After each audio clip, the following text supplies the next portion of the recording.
Já pensou passar a noite num castelo construído há 1000 anos? Ou dormir em uma caverna? E se o seu quarto de hotel fosse um cofre de banco? Esse papo tá parecendo meio doido pra você? Calma! Hoje eu vim falar dos diferentões, os hotéis mais incomuns e inusitados onde a gente já se hospedou. Mas espera, eu já adianto que não vai ter perrengue e que diferentão aqui é uma coisa ótima. Então me acompanha até o final do vídeo e já vai anotando os nomes dos hotéis, porque você pode até duvidar, mas eu garanto que no final eles vão entrar para sua listinha de sonhos. Eu sou Marina Heimer e esse é o canal do Imagina na Viagem. Esse vídeo é o 4º episódio da série Os Melhores Hotéis do Imagina, onde eu tenho falado sobre as melhores experiências de hospedagem que a gente já teve por aí afora. Se você gosta desse tema, vale assistir os vídeos anteriores e ver os nossos melhores quartos, melhores cafés da manhã e melhores vistas. Eu vou deixar aqui em cima um link para você acessar a playlist completa. Aproveita para também se inscrever no canal e ativar as notificações. Assim você recebe avisos sempre que a gente publicar um vídeo novo por aqui. E enquanto os vídeos novos não saem, você também pode acompanhar o Imagina pelas redes sociais e no blog. E por último, antes da gente começar a falar dos hotéis diferentões, eu não posso esquecer. Se você gostar desse vídeo, não vá embora sem deixar o seu like aqui embaixo, combinado?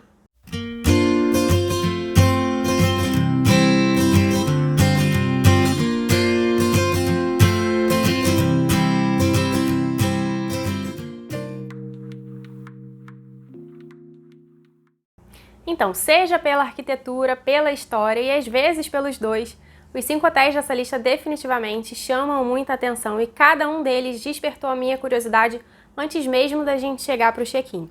E no final da estada, todos eles acabaram virando inesquecíveis para mim.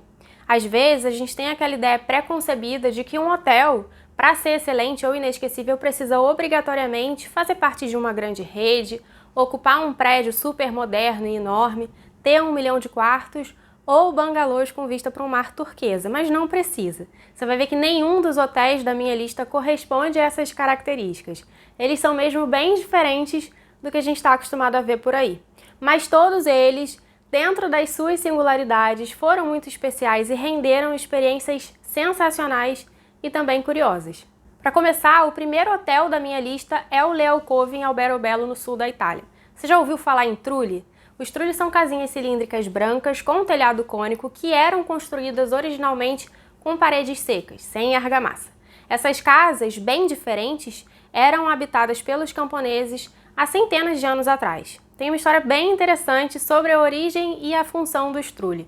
Naquela época, todas as pessoas que moravam numa determinada região eram obrigadas a pagar um imposto para o rei.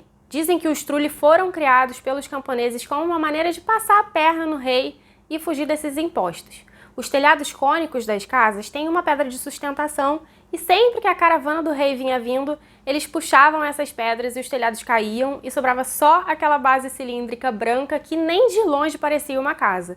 Aí a caravana passava, sem perceber que tinham pessoas morando ali e sem cobrar os impostos. Depois, rapidinho, eles remontavam os telhados.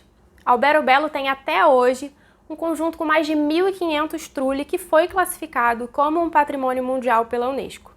Mas o que tudo isso tem a ver com o Leo Cove? O Leo Cove é o único hotel 5 estrelas feito em trulli. O conjunto de trulli que abriga o Leo Cove foi construído perto da metade do século XVI e passou por uma renovação completa para virar o hotel que existe hoje. Todos os dias, Alberobello recebe um número enorme de excursões e os turistas ficam loucos para ver como são os trulli por dentro. Tem trulli com lojinhas, gelateria e é mesmo super curioso e interessante. Pra gente que teve a chance de dormir, acordar, tomar banho, café da manhã e tudo mais dentro dessas casinhas, foi ainda mais legal. Tem gente que diz que elas parecem casas de duendes, outros lembram de contos de fada, mas pra mim foi uma experiência muito bacana, tanto pela peculiaridade quanto pelo serviço excelente do hotel. Como eu falei, ele é um 5 estrelas e o serviço corresponde a essa categoria. Além disso, ele também foi uma oportunidade incomum de me hospedar em um legítimo patrimônio da humanidade. Aliás, essa foi a primeira vez, mas não foi a última. Teve mais uma e ela também entrou para essa lista. O segundo diferentão dessa lista é o Aquatio em Matera, também na Itália. E quem se hospeda no Aquatio também pode dizer que passou a noite em um patrimônio da humanidade. Matera é uma cidade muito peculiar, ela é reconhecida como uma das cidades mais antigas de todo o mundo. E os Saci de Matera formam a parte mais antiga dessa cidade. São conjuntos de cavernas que são habitadas há muitos e muitos anos, desde o período paleolítico. Hoje, essas cavernas são usadas das mais diversas maneiras. São casas, restaurantes, lojas, tem até igreja na caverna e também um hotel.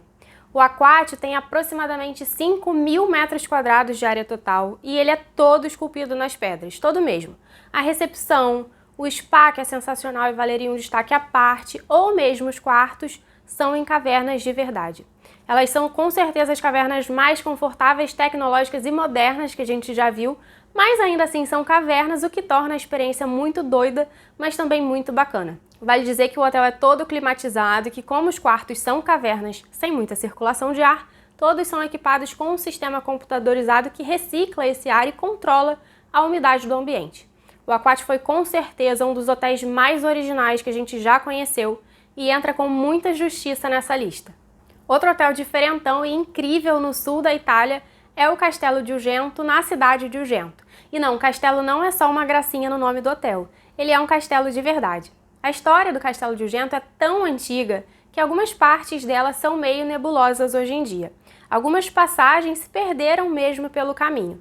Ao que tudo indica, ele existe desde a época dos Messápios, que eram as pessoas que viviam ali naquela região do sul da Itália centenas de anos antes de Cristo. Depois disso, até onde se sabe, o castelo foi conquistado por gregos e depois por normandos.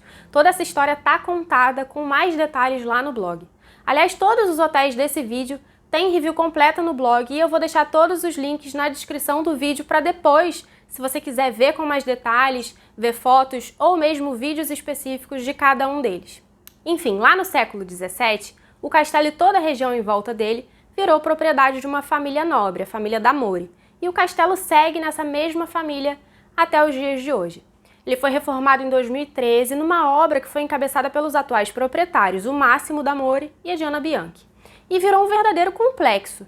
Dentro das muralhas do castelo, eles construíram um hotel 5 estrelas super exclusivo com pouquíssimos quartos e um mais lindo que o outro, além de um museu, de um restaurante de alta gastronomia e uma escola de culinária que é reconhecida como uma das mais importantes de toda a Itália. Legal, né? Durante a nossa passagem por lá, a gente conheceu o Máximo e a Diana e bateu um papo super agradável com eles. Antes de se dedicar à renovação do Castelo da Família, o Máximo foi presidente da Pepsi e, para nossa surpresa, ele fala até um pouquinho de português. Eles acabaram convidando a gente para um jantar no restaurante do hotel e essa experiência foi tão legal quanto a hospedagem em si. Eu posso dizer que eu realizei o meu sonho de princesa e que morar por alguns dias em um castelo foi muito melhor do que eu podia imaginar quando eu era criança. O hotel é diferentão, mas também é um sonho. Eu acho de verdade que a Itália devia ganhar o título de país com os melhores hotéis mais pitorescos do mundo, porque sim, o quarto hotel dessa lista também fica no País da Bota. É o Villa Le Mascari, que fica numa cidadezinha pequena chamada Barberino di Mugello, bem pertinho de Florença. Ele é um dos hotéis mais sofisticados da Toscana e também tem um quê de castelo, de palácio. O Villa Le Mascari foi construído originalmente na segunda metade do século XVI e ao longo dos anos passou por diversas reformas, mas desde sempre ele chama atenção.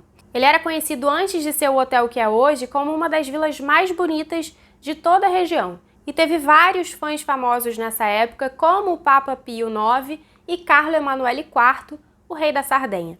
Hoje, o Villa Le Mascari é um hotel 5 estrelas clássico que atende maravilhosamente bem qualquer viajante, mas principalmente aqueles que procuram uma Toscana mais bucólica, mais tranquila, algo como férias no meio das férias.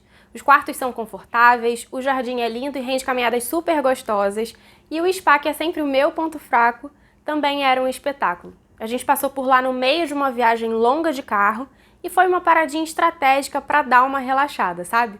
Um diferentão que eu recomendo com bastante segurança. Por último, a gente sai da Itália, atravessa o Oceano Atlântico e para no Canadá. O último hotel da minha lista de hotéis mais diferentões é o Hotel 71, em Quebec, no leste canadense. Se você lembra do comecinho do vídeo, eu falei sobre dormir em um castelo, já foi. Em cavernas também já foi, e num cofre de banco. O cofre de banco rolou no Hotel 71. Quando a gente chega no hotel pela primeira vez, nem diz que ele é um hotel diferente. A fachada do edifício é super bonita, você vê que é antiga, mas existem vários hotéis que modernizam completamente os seus edifícios originais e acabam virando mais do mesmo. Hotéis padrão daquele tipo que a gente vê em todo canto. O Hotel 71 modernizou também, mas de uma forma diferente e super respeitosa à história do prédio. Ele foi construído no século XIX e naquela época servia como sede do Banco Nacional do Canadá. O Hotel 71 foi inaugurado em 2005, então é um hotel relativamente novo e isso fica bem óbvio porque é tudo muito cuidadinho, a tinta parece fresca ainda, sabe? Mas ao mesmo tempo, apesar da remodelação, a gente percebe rápido toda a personalidade e história do edifício. No nosso quarto, por exemplo, ficava um dos cofres do Banco Nacional e a porta do cofre foi restaurada e mantida original como parte da decoração. Foi a primeira vez que eu dormi num cofre de banco e é bem provável que seja a única. A não ser que a gente volte a Quebec um dia, porque eu me hospedaria nesse diferentão de novo, sem nem pensar duas vezes. E você, me conta, já ficou num hotel em comum? Como foi a experiência? Valeu mais a pena que um hotel convencional? Qual dos hotéis dessa lista você gostaria de conhecer? Deixa suas respostas no comentário aqui embaixo e a gente continua esse papo por lá. E antes de ir embora, eu vou te lembrar mais uma vez, curte o vídeo e se inscreve no canal. Assim a gente pode continuar se encontrando outras vezes para falar sobre mais hotéis, mais viagens e vários outros assuntos legais. Um beijo e até a próxima!